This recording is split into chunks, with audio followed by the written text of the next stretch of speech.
tasya padena vacham malam sharirasya ja vaidyakena yopakarottam pravaram muninam Patanjalim pranjaliranatosmi Abahu purushakaram Shankachakrasidharinam Sahasrashirasam Shvetam Pranamami Patanjalim Srimate Anantaya Nagarajaya Namo Namaha Shri Gurubhyo Namaha. Good evening. I really thank the organizers for giving me an opportunity to share with you the psychology that is presented in Patanjali's Yoga Sutra. And very happy to see the participants here who are here to know about the psychological facets that are there in Patanjali's Yoga Sutra. I'm Latha Satish from Krishnamacharya Yoga Mandiram, a student of Sri T.K.V. Deshikachar, studied Yoga Sutra under my teacher for over a period of spanning over 20 years, where we do a repeated avritti or revision of the sutras. And Yoga Sutra is the central scriptures that we use for doing therapy work also in Krishnamacharya Yoga Mandiram. Now, with this background, I would like to briefly present some of the important concepts which have, there is a parallel between the Western psychology and the Indian psychological concepts. I'm not going to do a detailed aspect of it, but some of the important highlights which have a role to influence the therapeutic application of Yoga Sutra as well as for personal transformation. So basically, I would like to present the points and then open the talk for the questions so that maybe if there is any details, I can share it with you. Most important subject matter of Yoga Sutra is Chitta. Chitta is mind, loosely, very freely translated as mind. So the central concept in Yoga Sutra is Chitta. Yoga Sutra, though it is a philosophy, we all understand it is nothing but Indian psychology. Of course, the psychological concepts are presented in multiple other scriptures also, but I will try to present what is that I have understood from my teacher's teaching in this particular scripture. Yoga Sutra, basically, the first principle that was really appealing for us as therapists, as teachers, as well as practitioners was that Yoga Sutra doesn't differentiate between the body and the mind as separate entity. They are integrated and it is the one single continuum which becomes a part which is visible that we have actually deal with is body, and underneath this is the mind chitta which is working.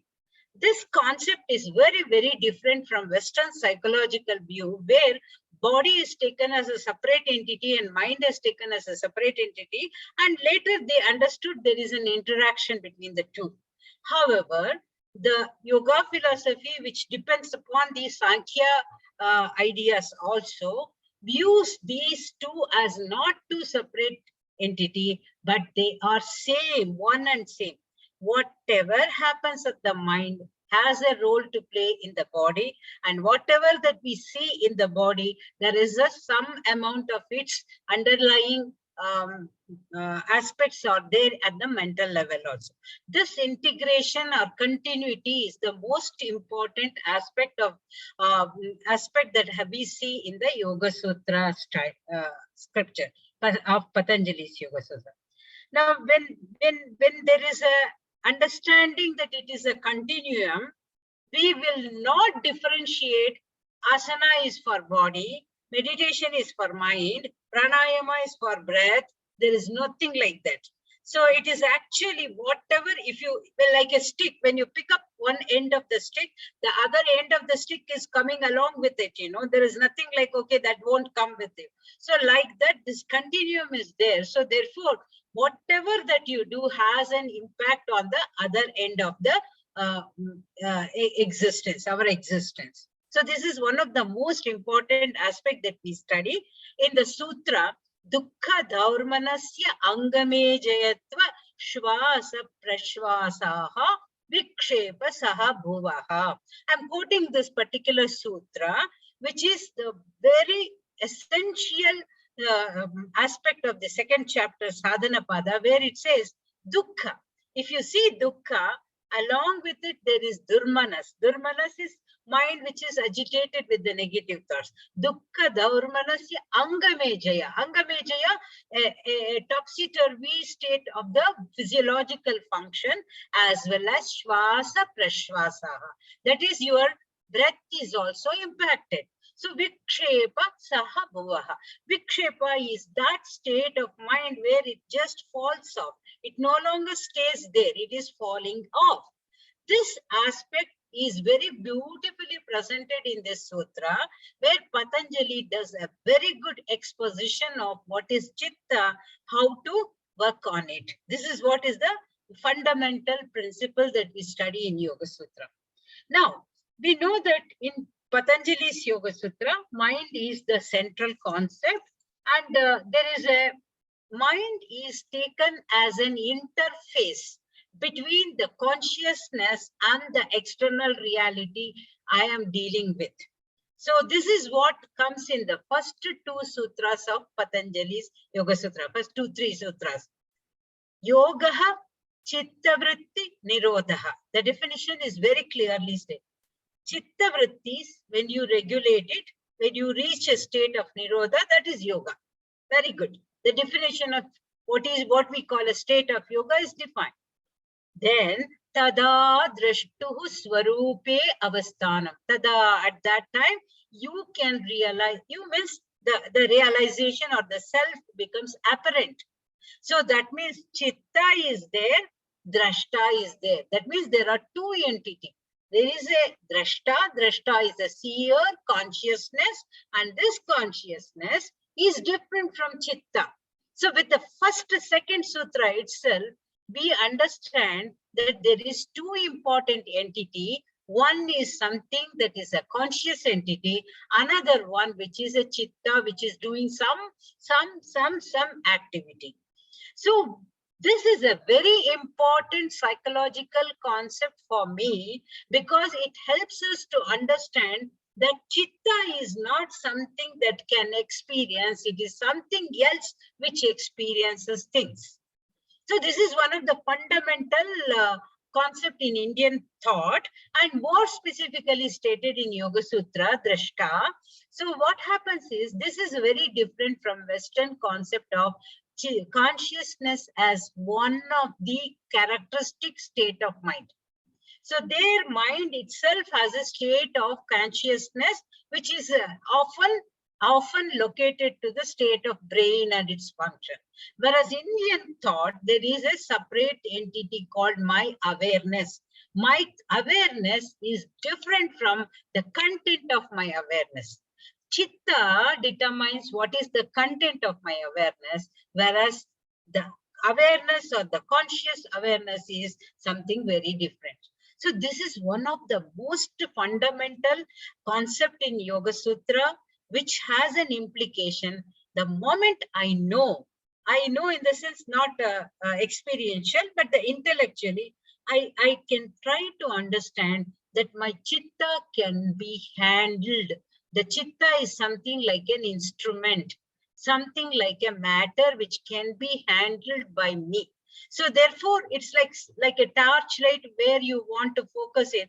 Like that, you can determine where you want to work, how you want to work. So this is what Patanjali puts across in the whole of the first two chapters of Yoga Sutra, where he gives a beautiful exposition of what is Chitta, what is its activities, how it tries to present things to the consciousness, and what is the possibilities of the Chitta, and what is it that is covering it, and how we can remove it. Now with this interface, the Chitta is the entity which is an interface between the conscious and the external reality, makes it very easy for me, in the sense gives me an opportunity to use this instrument of Chitta in an appropriate manner. The problem is all psychological issues comes because I am completely identify with whatever that is happening in the Chitta, and I try to keep on building one after another stories there, and I get attached to it or get entangled with it, which is the source of my problem. The disintegration, decoupling of it is the source of all the yoga practices. The yoga practices gives an opportunity for an individual, first, to understand the state of mind. Second, to refine it and regulate it. Number 3, it is possible to take it to its highest potential so that I can use it in an appropriate manner, such a way that I exist in this world, or I function in this world with a sense of much more what we call as dharmic way. That is what is the purpose of this particular process of refining the mind, regulating the Chitta, and trying to understand what is it that is really contaminated there and how do I remove it. Whole process of the Yoga Sutra is Shuddhikaranam or Ashuddhikshaye, to remove the impurities so that my Chitta becomes like a mirror and reflect the reality as it is, not as I want it to be. So this is the difference. So the second important principle that I want to reinstate is the view that mind is an interface between the conscious and the external reality provides me an opportunity to work on my Chitta. So therefore, Yoga Sutra is a process for me to understand the mind, to reach it, and how to regulate it, refine it, and use the potential of the mind in such a way that I can transcend to the state of extreme clarity, etc. Okay, so this is a very important concept that comes in the first two chapters of Yoga Sutra. Now, very significant, another important concept in Yoga Sutra is the emphasis on cognitive processes. We all study in psychology that mental processes includes emotions, motivations, personality, cognitive processes, etc. But in Yoga Sutra, one of the important things that I understood from whatever my teacher has taught is that the importance of cognitive process. Cognition is basically how I perceive things, interpret things, and use things, apply things. This is what is basically cognitive processes. I don't want to do the psychology. The basic thing is I learn something, I remember something, I process information, I try to do a problem solving, and I try to engage with the world. I disengage with the world. Like that, there are many processes that goes. And when you couple all of them together, they are termed as cognition or cognitive process. Patanjali gives a lot of emphasis on this concept of cognition. For him, Chitta is an instrument to perceive and act on the world. It can be external reality or an internal reality. I can perceive outside, I can perceive inside. I can act outside, I can act inward. This is the most important aspect of yoga sadhana.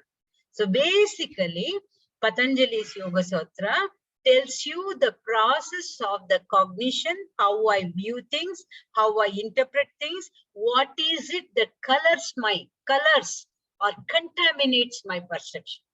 I have raga, I have dvesha, I have lot of identification, asmita, things like that. So therefore, what happens? Whatever I perceive will be different from what it is.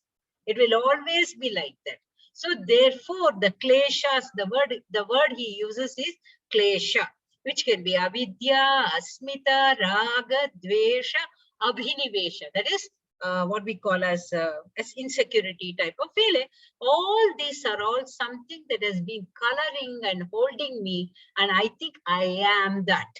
So this mithya jnanam will be there. So that is the one which puts me into lots and lots of trouble, and I get into a state of what we call as a self-construction, which is not real.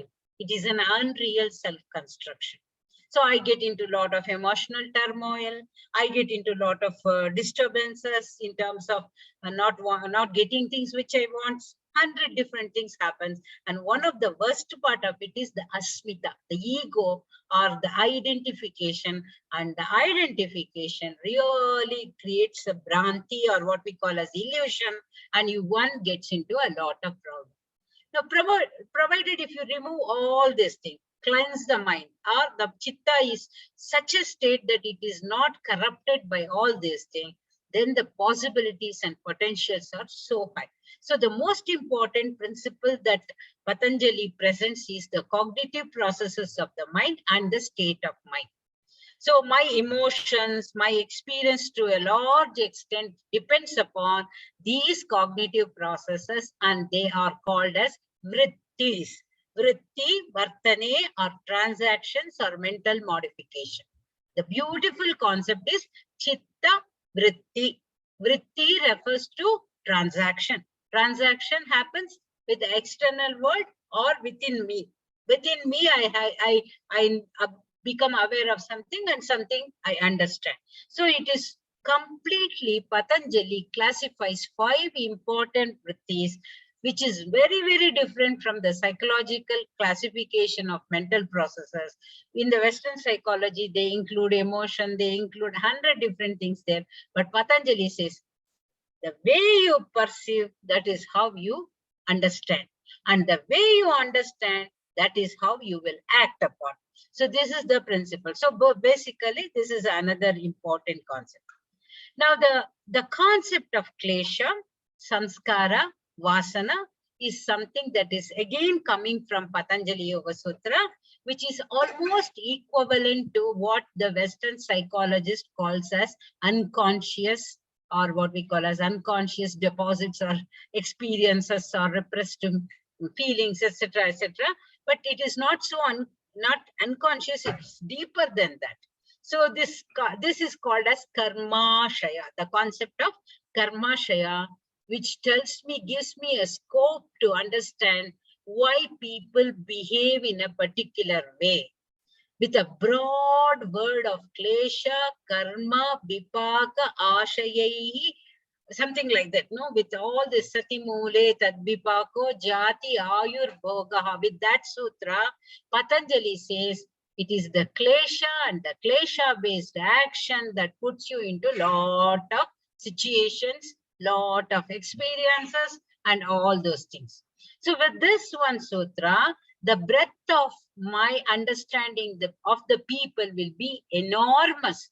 I can't say that, okay, these are the 5 categories in which everybody will be suffering. No, because each person's kleshas, each person's karmashaya is so long or so deep. So it gives me an opportunity to understand that every being, every person or the individual in this universe have their own baggage of karmas, and that contributes to a lot of their own experiences, and that gives me a scope to say, yes, there is a variability, there is a suffering. There are people with multiple types of problems. So therefore, there is no classification in Yoga Sutra like, okay, this person has depression, this person has a obsessive compulsive disorder, this person has, no, there is no classification, but there is only one set of things. If somebody is suffering and that some suffering is rooted in something that is deep in the person. So try to find out what is the deeper source of klesha karma so that it can be removed and the person can be freed to an extent from that suffering. Okay, I'm not talking about karma theory. Please, I want to keep it away, a little away from that. So what happens is all the tools of yoga, whether it is asana, pranayama, tapas, swadhyaya, meditation, dharana, pratyahara, whatever techniques you take, is to prepare the mind to be free from these kleshas. That's all. One short, Patanjali says, it is the kleshas which has to be removed or which has to be reduced, or which one has to understand so that it should not come in the way I function.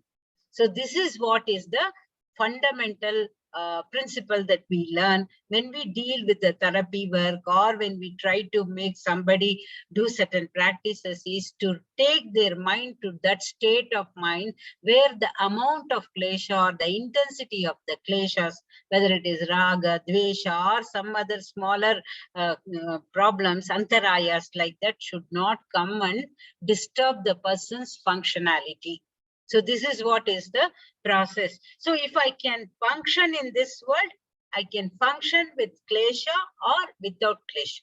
That is what is it. If I function with the klesha, it happens that I will get into more and more trouble, more and more suffering, more and more reactivity, more and more baggages, etc. If I function where there is lesser klesha, maybe a little bit less impact of it, at least I will be a little bit more calmer and much better in my efficiency. So that is where yoga karmasu kaushan. My karma, my actions, my interactions becomes pure in that sense, which won't become a burden. To give an example, when a bird flies, no, it doesn't leave any trace behind. So like that, when I exist, no, I should not leave any trace of unwanted thing behind. So this is what is the role of klesha influencing the chitta, which is a very beautiful analysis of Patanjali, which has a psychological significance. So personally, I feel this is the focus of everybody's life activities in terms of when I exist, all the niyamas, the various niyamas that are prescribed in yoga is purely to get out of this klesha. Whether you do it shuddhi karana, shuddhi, kaya shuddhi, what we call as niyamas are, for example, the niyamas enumerated is tapaha, swadhyaya, ishvara pranidhana, and then shuddhi and santosha. Santosha is contentment. So these 5 niyamas are basically centers around personal discipline, self-examination, attitude towards others, attitude towards something higher. So therefore, what happens? The amount of klesha is less. Then it is easy for you to engage with the world with maitri, karuna side of attitudes, with a more positive attitude. Imagine, if something is not clean and you put something there, no, that also will get spoiled. So this is the process of niyamas. The most important aspect that is dealt with respect to the possibility of chitta, a chitta which is very sattvic in the sense which is predominated by the guna, sattva guna, will have an immense potential. A shuddha sattva type of chitta, that is, if I can practice and I reach that state of mind where my mind has less dominance of tamas or rajas, and my chitta can be in a state of sattva for that particular period of time, the possibilities and the potentials of such a mind is something very, very higher than what is ordinary. So the 3rd chapter of Yoga Sutra, Vibhuti Pada, completely enumerates the process of dhyana, the process of training the mind so that it is possible for you to take it to that level of siddha, sattva, so that I can understand the universal forces within my senses, beyond my senses, so that I am able to negotiate it, deal with it appropriately. So they all talk about the siddhis. So I also told that the process of practices are all completely focused on integrated approach. Patanjali's Yoga Sutra doesn't just talk about psychoanalysis in terms of only mental processes. It starts with body. The most accessible, most perceivable, objectifiable, measurable, whatever word we want to use, it is that from where we can work towards towards improving or changing, transforming the whole existence. So that is why whether it is asana, pranayama, will have an impact on the mind, and whatever that we do at the mind level, whether it is visualization, japa, or some sort of meditation, it will have an effect on the body. So he presents first set of tools that are presented are yama and niyama.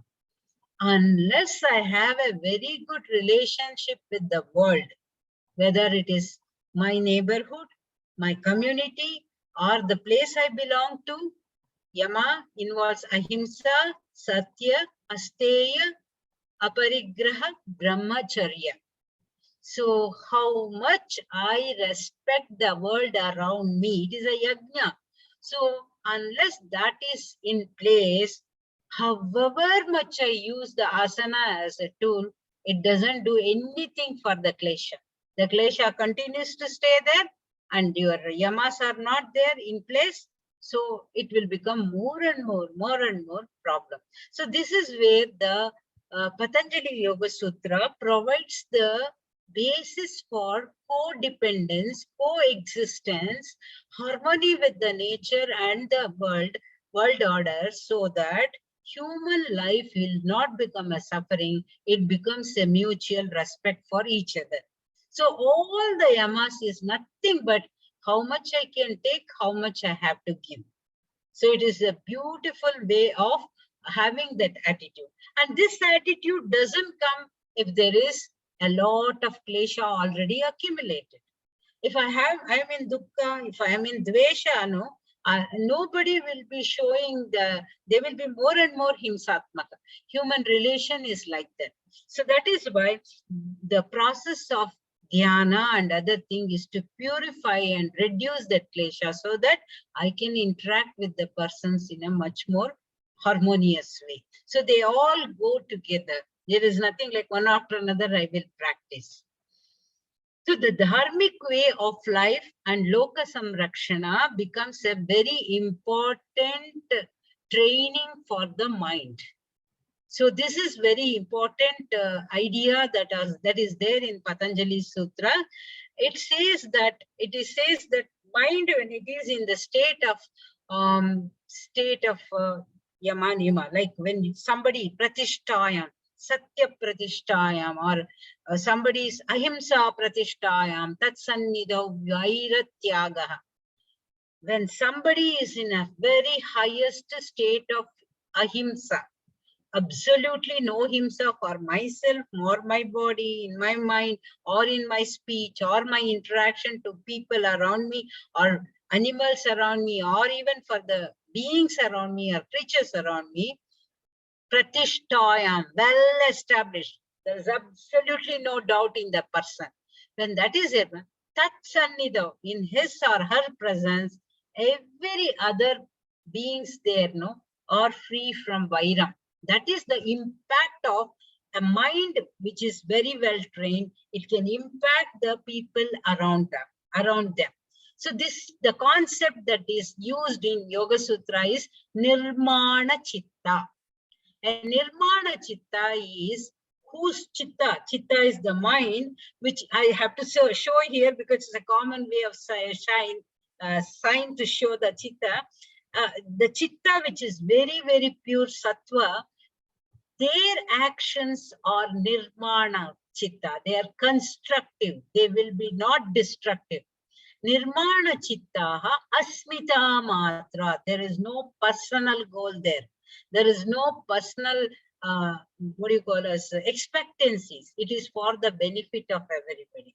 So such a type of potential mind is in a Shuddha Sattva state. It is possible for it to be contributing to the others' well-being also. So this concept of yama niyama can happen only when there is a Shuddha Sattva in the mind. So I'm putting a whole lot of an array of the psychological concept, but two more concepts which are very, very powerful and very, very inspiring in Patanjali's Yoga Sutra is the concept of Pratipaksha Bhavana. Pratipaksha Bhavana, most of the people here would be knowing that in Indian philosophy, when a philosopher wants to establish their Siddhanta, they will always do the Purva Paksham, then they will do the Uttara Paksham, and then they will present their Siddhanta. This concept of Pratipaksham that is presented by Patanjali is a way to develop your position in this world. When you are confronted with the conflicting thought, which is very normal for an ordinary human being, he says Pratipaksha Bhavanam. You should do the Pratipaksham. What is the consequence of this action? A reflection. And this consequence, where will it put me? Where will it position me? Number two. And then if I am thinking of this, a contradictory thing, what could be the source of it?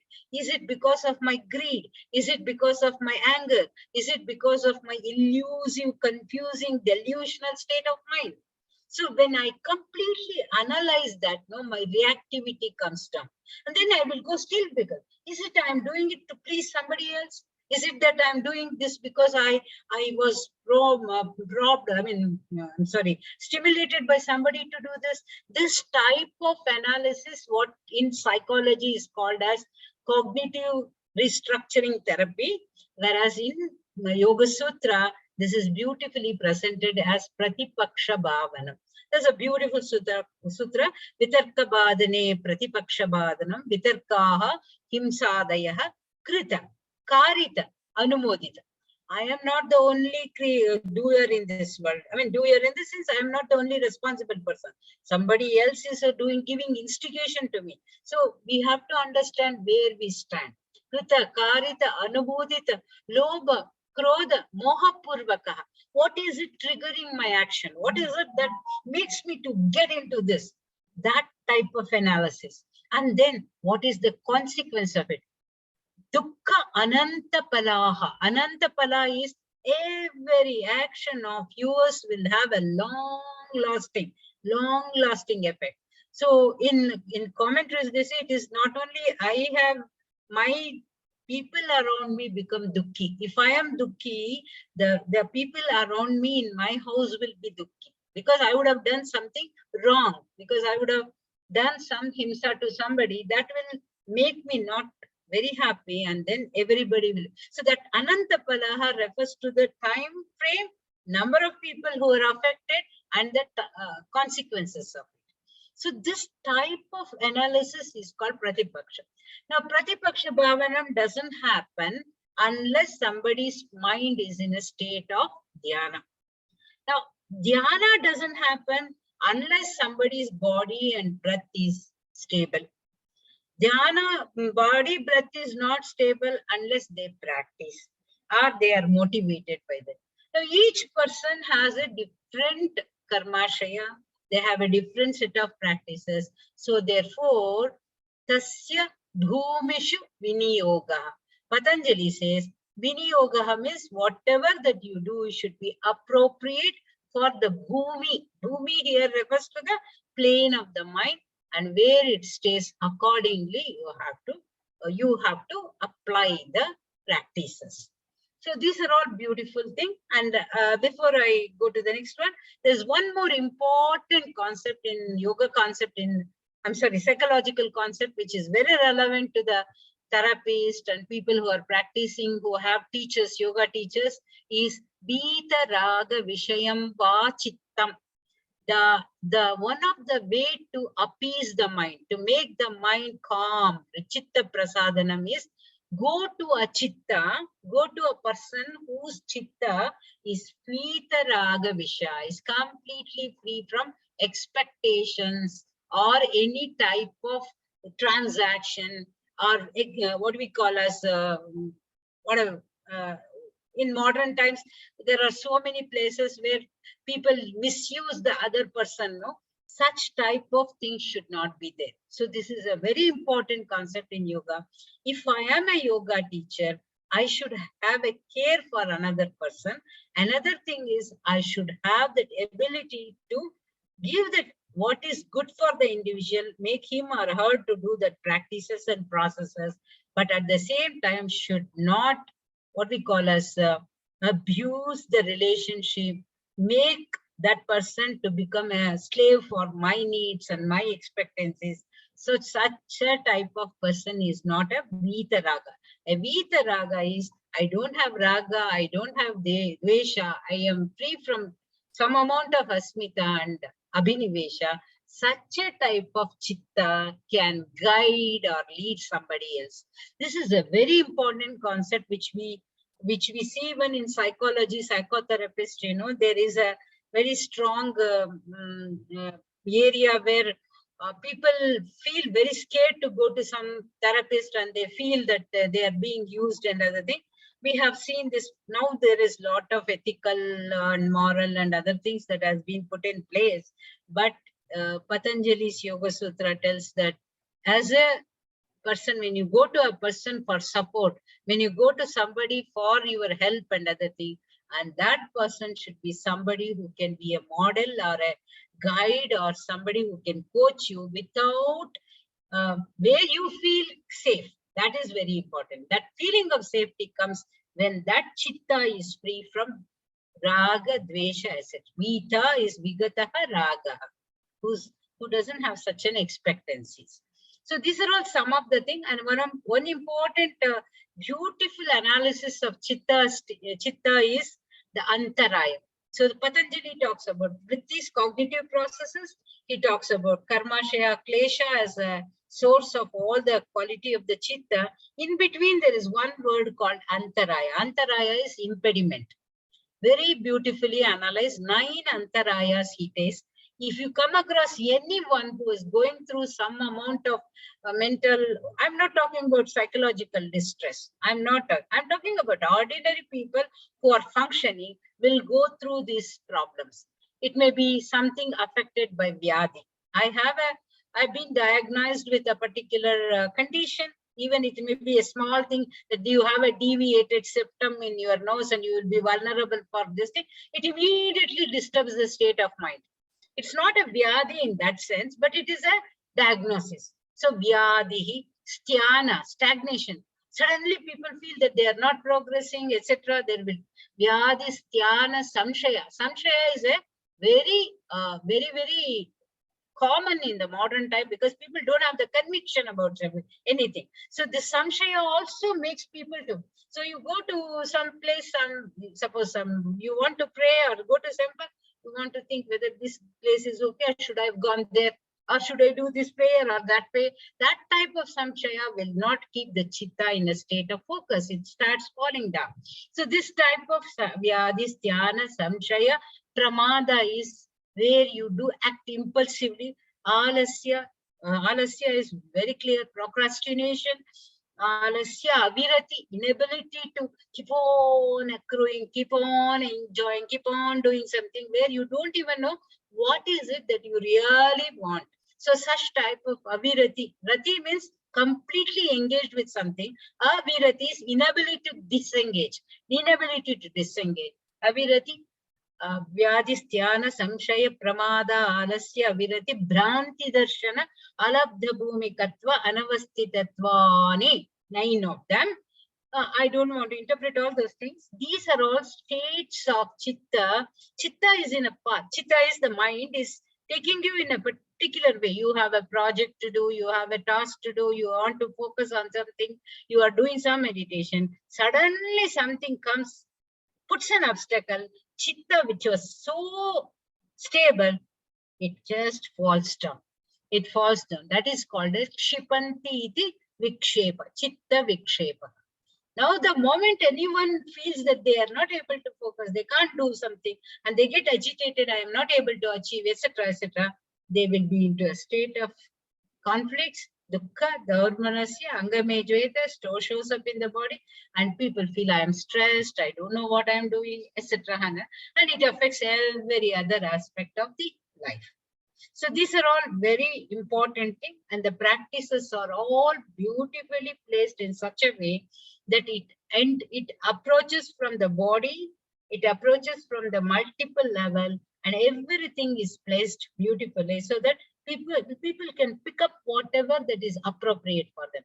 The first chapter gives some 9 different tools, bhavanas, breathing, dhyana, then ability to control the senses, and vitaraga vishayam chittam, how to go and take support from somebody, inquiry into dream and sleep patterns and its content, just to know the content of it so that you get clarity. Vishoka vajyotishmati, to focus on the heart so that you can focus on that illuminative thing which is sustaining the life. Like that, he gives a broad spectrum of practices which can become a supportive thing for the chitta so that it can progress. It can help the consciousness to experience something sublime. In the second chapter, it is completely about whole set of asana and other practices and how to reach that state of energy, state of equilibrium, state of your own clarity, so that you can reach to the highest levels of potentials. So, sum totally, the whole philosophy of Patanjali's Yoga Sutra is completely dedicated to the concept of chitta and its how it is functioning, how we can train it, and what is it that is going to happen when you train it. So that is the summary of it.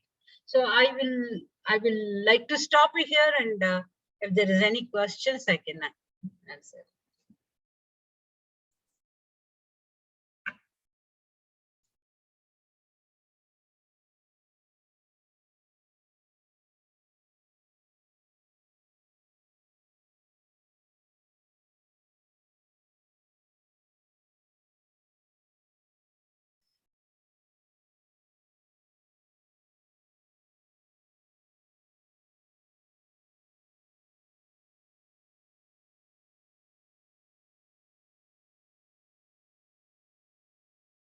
This one.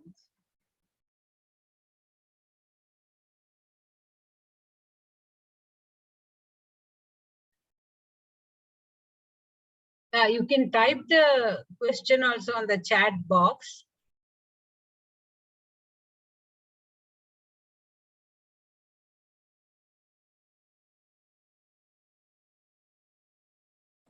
There are no questions in the chat box.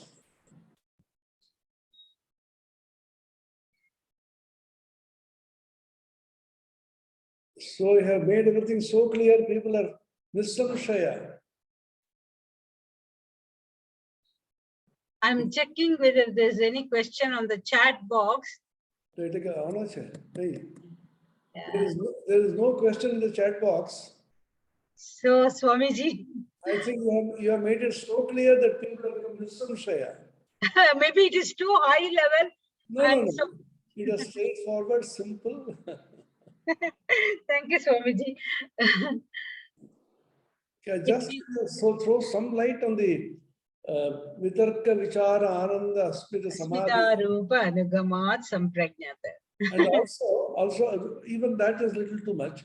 So can you talk about this Ritambhara Pragya? Wow. Swamiji, I will answer the first one. That is easier than Ritambhara. Okay, still I will try to do. The mind, which is ultimately the mind. You talk about chitta, which is vikshepa and all that.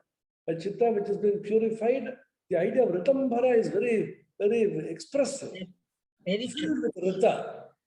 Ritam, yeah, Ritam Satyam. So basically, Swamiji, I have understood it like this. The process of perceptual process, since I'm also a psychologist, I thought I will try to do that. The process of perceptual process usually starts with a sensation, and the sensation starts with determined, okay, this is this or that, that is vitarka. And then you go more deeply and you try to understand something, charati, visheshana charati. So you go more deeply, okay, this is something more in this area, like that you will understand. A point will come, you go move beyond the object itself and you go to the source of your own analysis, and you become, the point will be the sense of experiencing Ananda with, yes, I know this, sort of, not that I in the sense of ego. So this process of perceptual process is there in that Samprajnata Samadhi, where you understand from something very gross to subtle to experiencing of my own self, experiencing it, and my experience of Ananda with that. So this is what is the process of where the mind, becomes supplying things, and a point will come where the consciousness becomes completely aware of the mental process itself, and it becomes more quieter and quieter. When this happens, the source of all this, when one goes deeply and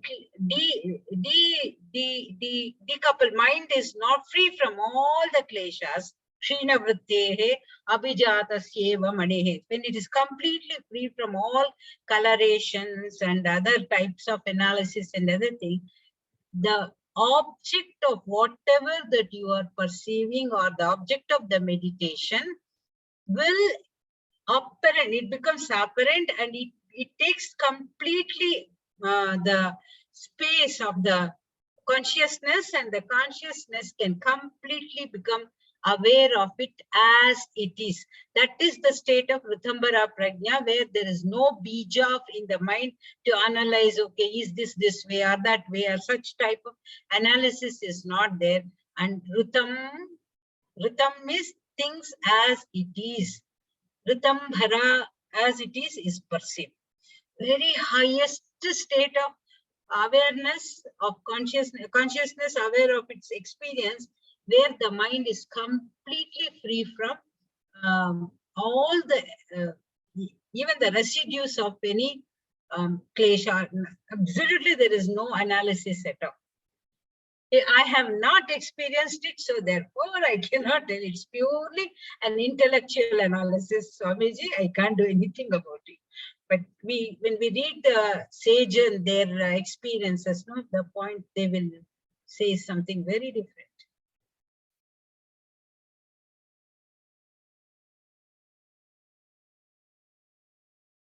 To know things as it is, and to know the real truth of things, reality of the truth is Ritam. Satyam is to communicate that. Okay, I think all the participants here are very happy and they don't want to ask me any question.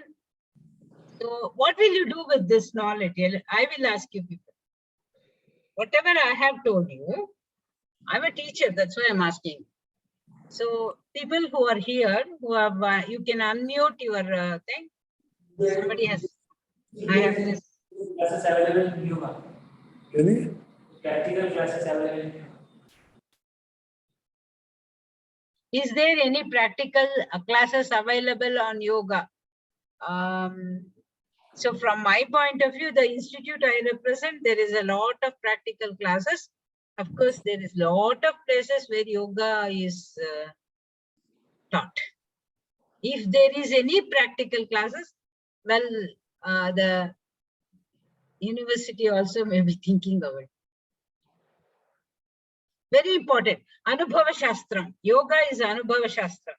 Unless you experience it, otherwise it's just an intellectual exercise. So when I say I am doing pranayama, I may give a big exposition on pranayama, but if I do the pranayama, I really understand what the breath is, where the prana is moving. So therefore, it is an Anubhava Shastra. Whoever has asked this question, please find the nearest yoga center or yoga place, or ask the organizers here whether they can organize a practice class for you. That also is fair good. So that the moment you start practicing, it becomes a very good mode for understanding. Yogaha yogena jnatavyaha. If you want to know more about yoga, practice yoga, then you will know more.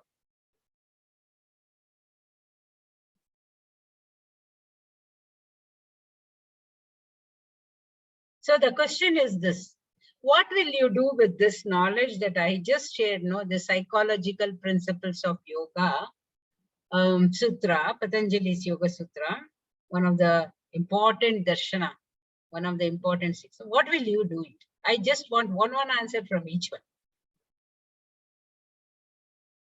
You can talk in your own language.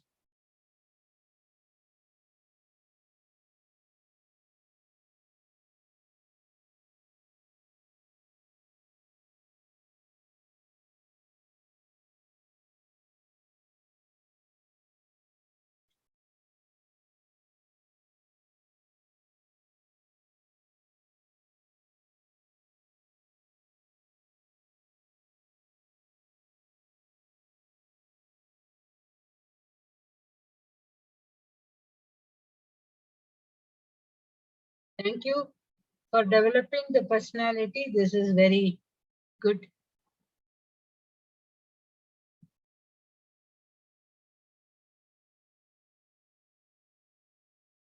So is this klesha a part of one's personality? I'm asking you. Is klesha a part of one's personality?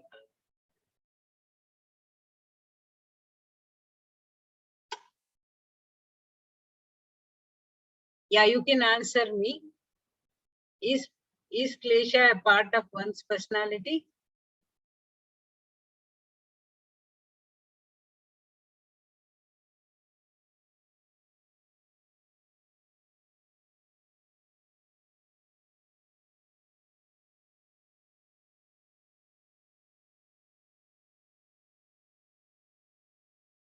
No. Yes. Personality is swabhava, prakriti. Swabhava, temperament, or some aspect of my samskaras may be there. But klesha is something that is sitting there that can actually cover my personality and make me more and more klesha based functioning.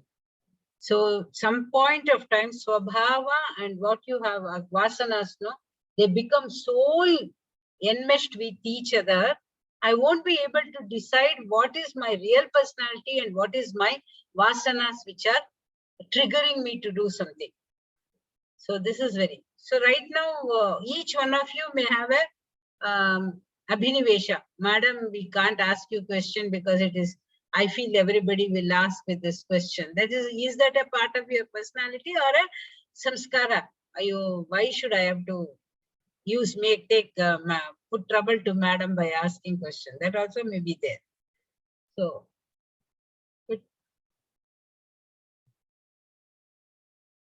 so klesha is something that can be removed through the practices of appropriate practices, so that your true nature becomes apparent. It becomes apparent.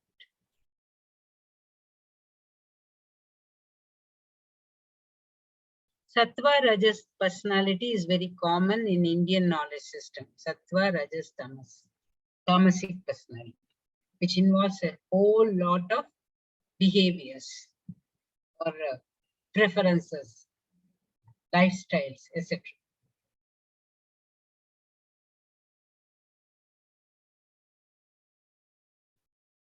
Yeah.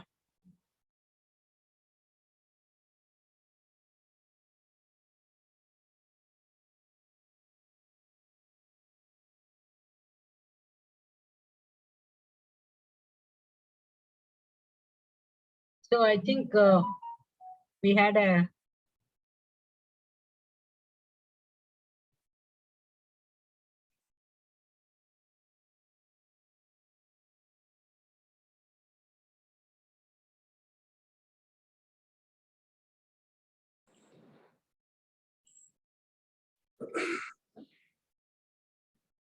So we had a very interesting discussion on the yoga psychology of Patanjali. I can't remember Patanjali.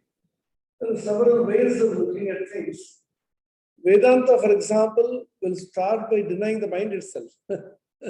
Very interesting way of putting it. And I've always been intrigued by the approach of Bhagavad Gita, where Bhagavan takes yoga and Vedanta together. For example, in the second chapter, towards the end, he says, who is the person who will get shanti or peace? Because ultimately we need peace, we need joy. And he also says, ashantasya kuta sukham. A person without peace cannot have joy. So the two paradigms he says put side by side. Apuryamana machala pratishtham samudrama pravishanti yadvat tadvat kamayam pravishanti sarve sa shantimatnodina kama kami. He does not talk about elimination of anything. Krodha, etc. Let them all come. What can they do to me? I am the infinite ocean. Just like the rivers enter into the ocean and completely get lost. Yeah. So let all the kamas enter into me. I am the infinite ocean of consciousness. Only such a person gets peace. Peace. This is a Vedantic approach. Vedantic approach. It's eliminated. You don't struggle with the mind because mind doesn't exist. Struggling with something which Ramana Maharshi, the Bhagavan in the present age, takes this position. Where is the mind which you are struggling? So that very next verse, the Bhagavan says, Bhagavan Sri Krishna, Vihaya kaman yas sarvan umam staradinas praha nirmamo narahankarasa shanti madhigachati.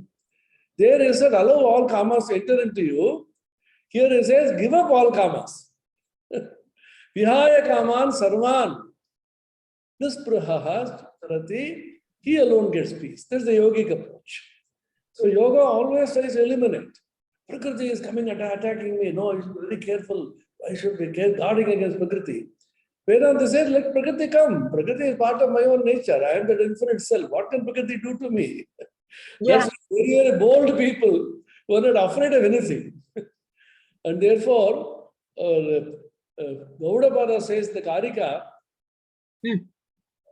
slightly having a dig at the yogis. Yogino Vidhyadikhyaswad Abhaye Bhayadarshinath. This yoga is Asparsha Yoga. When I am talking about this Asparsha Yoga, which is Vedanta, and yogis are terribly afraid. I am telling you it's Abhay Darshana, and these people are afraid of Abhay Darshana. Abhay Darshana. So the approaches in India is so wonderful. Very true. Yeah. And then the beginning is the yoga has to purify your chitta, then only these things can be understood. Yeah. See, that is. Beauty of yoga, the purification of chitta is the most vital.